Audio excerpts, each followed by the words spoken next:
Hey folks, welcome to another Broken Meeple review, and today it's the long-awaited, on my side, Marvel Champions. This was probably one of the other more hyped games of the year. I just recently did Tapestry. This was another one that wasn't quite that level of hype, but yeah, we were quite intrigued about this one, particularly me and those who know what my love of games are. Firstly, people know I like Marvel. Okay, we've already got one selling point here. Secondly, one of my favourite games of all time is a superhero co-op game. Hello, superhero co-op game.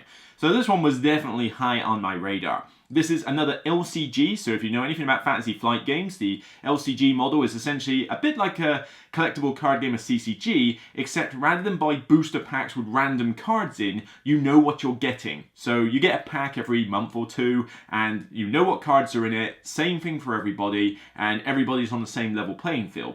Which is great for something like a competitive game. It's even better for something like a cooperative game, which is what this is. Because essentially each pack gives like a new scenario or a new character, that kind of thing, and it expands your game at your own leisurely pace. You don't have to buy every single pack the second it comes out, like a CCG with power creep. Here, you just simply buy it when you want to, or if you want to.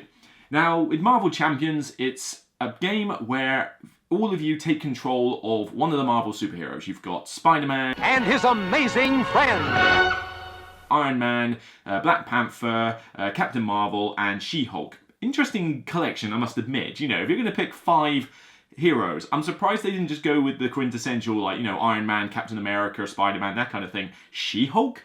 Okay, cool character, but who was asking for She-Hulk? You know, and stuff like that, but maybe it's just to, you know, pave the way for future packs, or maybe just to give us something different. I mean, when is She-Hulk being a character other than Marvel Legendary, to be honest? And with this, you take control of your hero with a deck that you have previously built. There's starter decks in the set, but you can construct your own, subject to some very basic rules, and you go up against a main villain. The box set has Rhino, Claw, and Ultron as the main villains. Villain has its own deck, and you can tweak this and customize it for difficulty ratings. And essentially what happens is you fight the villain and whatever scheme he's doing. You have to basically take the villain down, reduce his hit points to 0 and get him through the multiple stages of his character card before he either knocks all of you out or his scheme comes to fruition. And the idea is that you will draw a hand of cards from your deck. Those cards are used to pay for other cards, so you spend them as resources to play other cards. You've got different types of cards, some key to your character, some key to a specific, I hate to use the word sphere, because that's what Lord of the Rings does, but an aspect, I think they call it in this game. Things like leadership, aggression, and, you know, and resolve, stuff like that. It's basically a different set of cards that you can tweak, and there's some basic ones as well. You play these cards in your own player turn, doing actions like attack, playing cards, flipping your character card. We'll get more on that later. And the villain will eventually take their turn, where you draw encounter cards that mess you over in various ways, or accelerate their own scheme, or attack you depending on what form you're in. You carry on back and forth until, as I said, you're either knocked out, or you take out the scheme comes to fruition, or you win by knocking out the villain. It's a fairly simple premise, and one that, if you are a fan of these LCGs, you've kind of seen before in Lord of the Rings and Arkham Horror, for example. But this one is taking on specifically the Marvel Universe, and certainly borrows heavily from the other LCGs, particularly Lord of the Rings LCG, but it feels like its own thing. So, in all, how does it feel thematically wise? Because, I mean, it's Marvel. You better get the theme right. It's hit and miss. I would have liked the theme to have been a little bit stronger, but this is a minor negative. You still have the characters feeling like they're characters. If I take She-Hulk, her alter ego is all about like her legal side, that she's very good at mitigating the threat on the scheme. Okay, that fits. And then when she flips into She-Hulk form, she basically pulverizes anything in front of her. Okay, that fits. Iron Man starts off as Tony Stark and isn't particularly effective until you get all this kit and parts and everything, create the Iron Man suit, and then he becomes insane. Spider-Man is naturally very agile, so it's hard to hit him, but he can come in every now and again for a super strong attack. Captain Marvel can channel energy and recover quite quickly and is all about her energy blasts. And, am I missing? Black Panther, he's got the support of Wakanda and all the various tools, like in his vibranium suit at his disposal. There's the characters themselves feel thematic, and so do the villains. Ultron's got his drones. Rhino is just one big tough nutcase, and I must admit, the Claw is not somebody I'm that familiar with from Marvel lore. So again, that was kind of an odd, character to have, but it kind of sidelines into how Ultron comes into play, so it fits alright here. But in terms of the gameplay, the theme sometimes gets lost a little bit. And it's not a massive problem, but for example, each of you has an obligation card. It comes out of the encounter deck. You shuffle it in, and it's personal to your character. When it comes out, you have to abide by it or it suffers some negative, and you've got multiple ways to deal with it. But let's assume you're going up against Rhino. Or, no, actually, better example. Let's assume you're going to Ultron. And he's attacking the NORAD station or whatever it is, a big military base, and he's trying to steal nuclear missile codes. Is the idea that you have got an eviction notice that's just arrived from your landlord that pressing a matter? So that you've got to deal with this. It's kind of odd that I could be fighting these drones trying to stop nuclear Armageddon, and I've got, oh yeah, I better get my legal paperwork done, and sort that out. Hang on guys, I'll be right back. It's like, huh? And the concept of flipping between your hero and alter ego side, as much as I love the mechanic, thematically it's also a little bit odd. You suddenly, I suppose you could work with Iron Man in a sense, because he can come in and out of his suit, but do you think She-Hulk is sort of just going, in and out of the She-Hulk form on a repetitive basis? That's my secret, Captain. I'm always angry. It's a little bit odd, but it's not distracting. It's still quite an immersive thematic game, even if it can't be 100% thematically sound. But I think with LCGs it's very difficult to get that balance. I mean, Lord of the Rings LCG and Arkham Horror is really good on the theme, but even they have little quirks here and there that kind of detract. So theme aside, what's the gameplay like? Gameplay, this is where it really shines. It is, if you imagine that Lord of the Rings is kind of advanced level of an LCG co-op, Arkham Horror is probably, I'd say this one's easier in a sense than Arkham Horror, but only because Arkham Horror has that luck factor with the Chaos bag. This one definitely is simpler to play than Lord of the Rings LCG, and is kind of on par with Arkham Horror. Maybe even, I dare say, a little bit easier in fact. And there's a good reason for that. One big change, and I'm going to be making comparisons between the LCGs and Sentinels in the Multiverse, as we go through this review, because everybody's been asking me this comparison on Instagram and that. But with regards to the other LCGs, they're very structured. With Lord of the Rings, you have planning phase, play your cards, quest phase, do the quest, attack, or encounter, find out who's attacking you, attack, now is the time you attack, travel, here's the time you travel. It's very structured and in order. You cannot do an attack until that phase comes around. Here it's a lot more fluid and very more freeform, and that's not in a negative fashion. The idea is once you've started your turn and you've got your characters there, you can do a multitude of different actions. Action cards, flip your alter ego, attack, basic attack, normal attack, and you can do them in any order.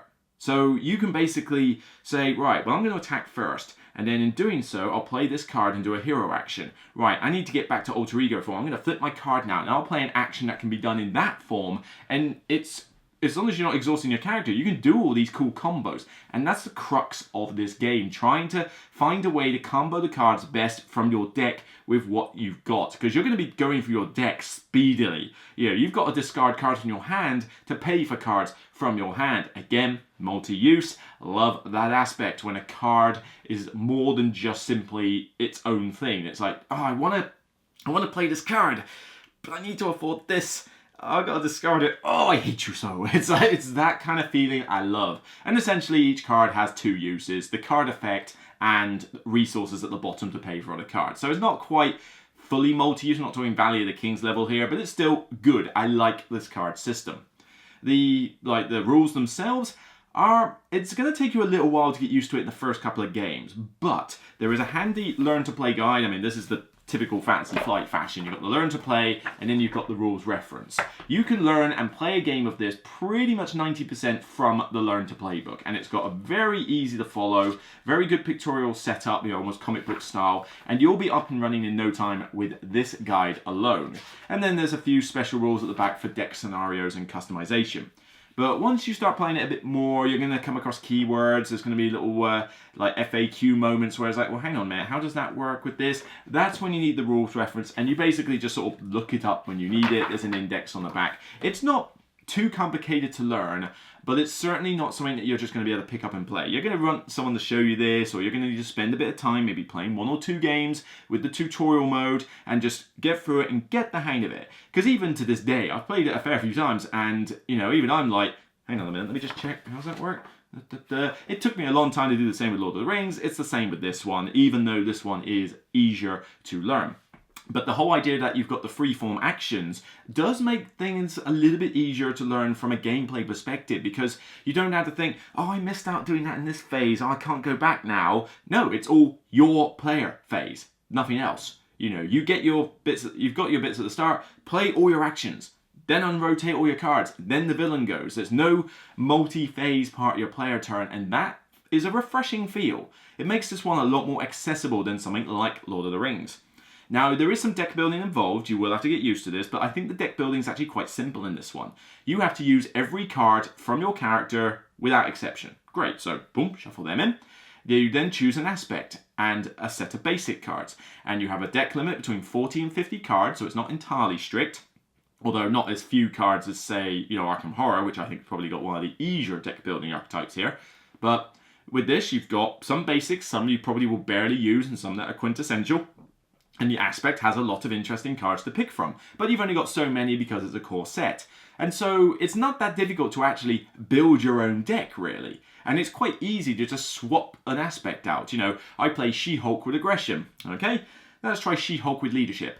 Okay, now let's try She-Hulk with this. You can try 5 combinations with each hero. So there's quite a lot of variety in this game, and that's before you can get to how you can customize the villains.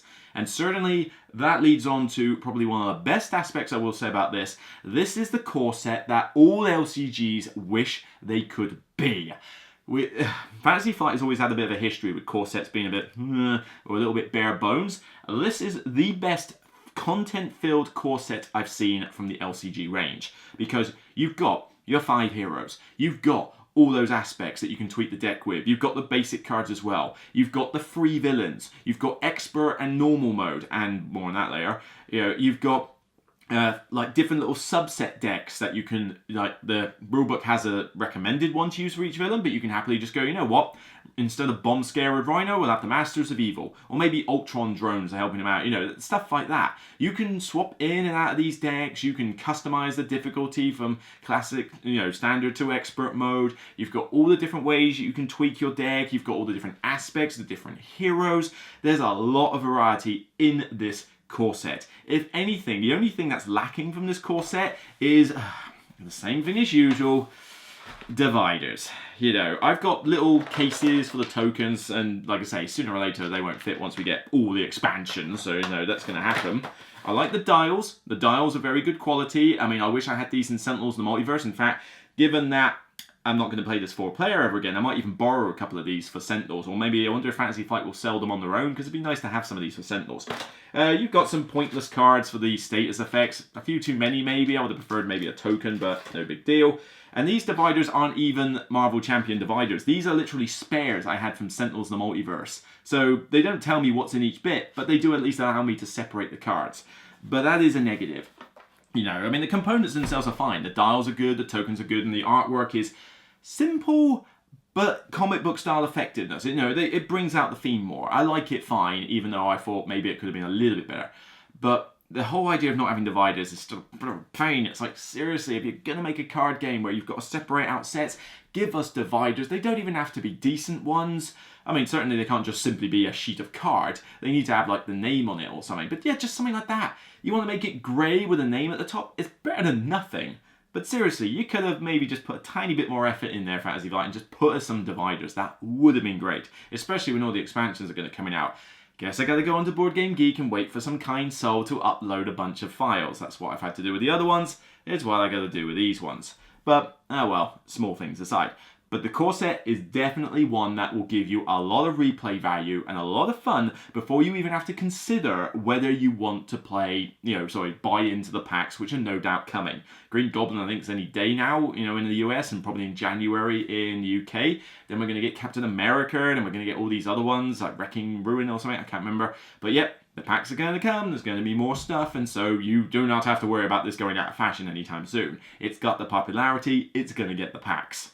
The game itself doesn't even take that long. In fact, this is one of the speediest LCGs I have played when you play it solo. And certainly I would say play it solo. You know, I enjoy it with other players, but I'm able to crank through a game of this in less than an hour easily for a scenario. Probably much less than that.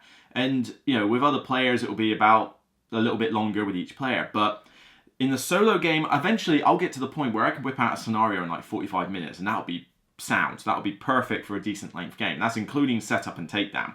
You know, but when you add more players, it definitely hits a sweet spot with solo and 2 players. I will be hesitant to play this with 3, and I will absolutely refuse to play this with 4. The downtime gets ridiculous. You know, the first player marker will keep going on, so you might have just gone first in a round, and now you're going to go last in the next, and it's just, it's painful to wait for everybody to hurry up and do all their actions and then come back round to you. And on top of that, the difficulty scaling is ridiculous, where somebody might have, I've got 22 hit points per hero. Woo! You know, taking down 22 by yourself, not too bad. Taking down 44, 66, 88 hit points by 4 of you, oh my god, that gets bad. Especially if not all of you are all about damage dealing. So, and the difficulty with all those cards being drawn out and all the effects going off, the downtime and the length it takes. I've enjoyed my time as a 4-player, but I refuse to play 4-player ever again. It's too long. This is definitely a 1 to 2 player game. 2-player actually works great. 2 decks that can complement each other and like flip back and forth, great. Solo, loving it. I've played a 1-2 player game, I've played a 4-player game, and the rest have all been solo. You know, this is how much I like this as a solo game. It just works perfectly at that level. Probably one of the better ones for solo, I think. And in terms of other gameplay mechanics that I do like, I mean, I've already mentioned the fluidity of the actions. The alter ego thing is another highlight. This idea that you have your character card that flips between one and the other. So you have Tony Stark and an Iron Man. Each one has a different hand size and each one has a different effect. But also the actions that you can do on the cards are based on alter ego or hero, so you've got to be in a relevant form. On top of that, the villain behavior, whether they scheme or attack you directly, is based on whether you're in hero or alter ego form. You can't heal unless you're in alter ego form. You can't attack unless you're in hero form. It all makes thematic sense, other than the fact that you're swapping in and out during a mid-battle. It's kind of weird. But that's a really cool puzzle in itself. Being able to go, right, well, hang on, let me exhaust to recover. Okay, so I've got some hit points back. And that ability can trigger off my alter ego because I don't need to exhaust for that. Great. Now I'm going to flip him to Iron Man. And now as a result, I can play this card that says hero action, do this. As long as it doesn't exhaust my hero because he's already exhausted, great. And it makes for some really good puzzling out of how you're going to do a turn. And it's just great that you've got these 2 aspects to work with, and you've got to think, right, I'm getting a little bit hurt at the moment. I can't afford to be in hero form, but I've got to be careful because if I go back to alter ego, he's going to scheme. And if he does that, that scheme's almost going to go through. Can I mitigate this? And then you might sort of go, right, well, I've been a little bit battered, but I'm okay. But I've run out of cards to do an effective assault. So I'm going to flip to alter ego form. Yes, he's going to scheme. I'll try and keep that under control. But for now, hopefully I won't get too many enemies in front of me. But I've drawn some more cards. Yes, She-Hulk can go for her aggression assault. You know, I can go like full-on pulverizing. Great. Hero form, punch.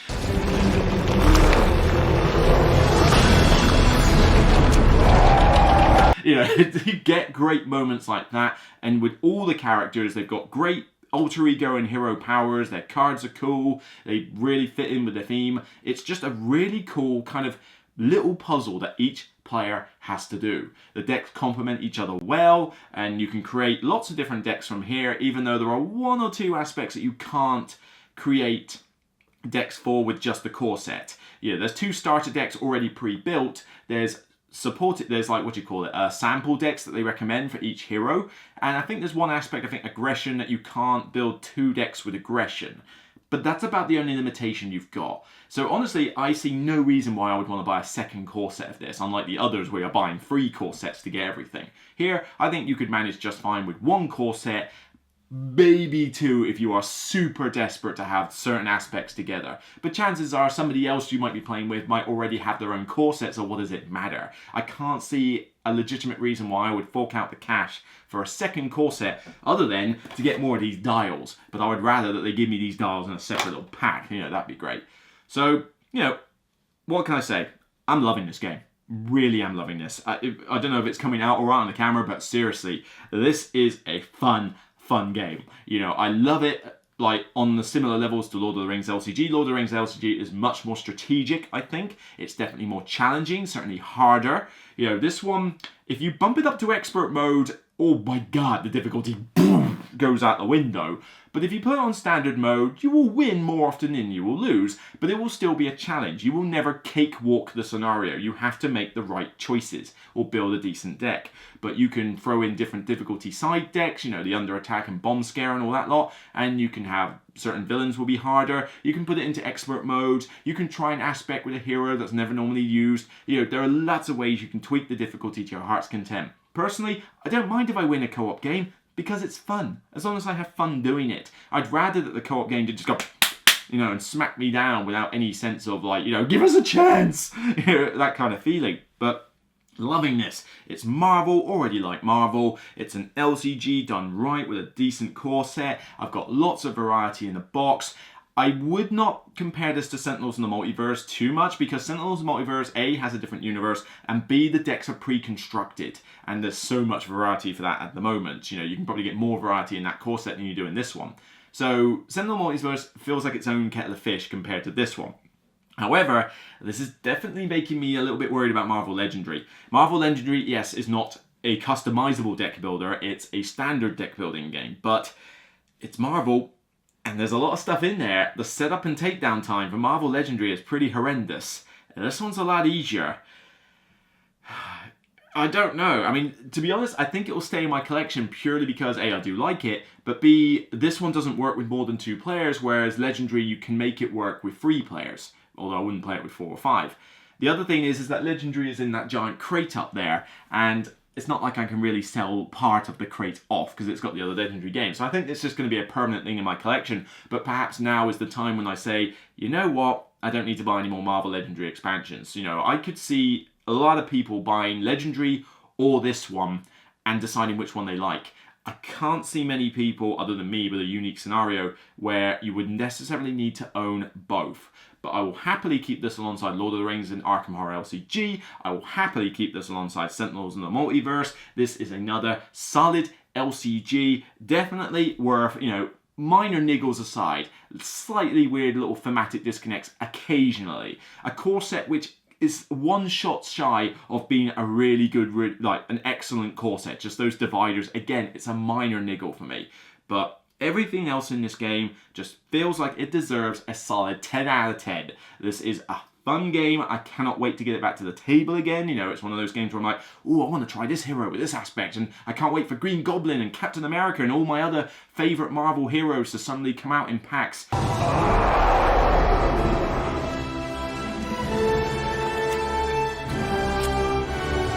I'm excited for this one. I was waiting for this. I'm glad it lived up to my expectations. I toned my hype down a bit, but it's like, no, this is solid. This is definitely a solid LCG, providing you stick to a solo or 2-player format, preferably, because I think if you're restricted to only 3 and 4 player, you're gonna have to deal with a lot of downtime and a bit of dragging. It's just gonna suffer. The experience is gonna suffer. So that's it for me for Marvel Champions LCG. I'll see you on the next Broken Meeple review, and regardless of who your favourite Marvel superhero is, Spider-Man, it's still only a game. Take care, and I'll see you next time.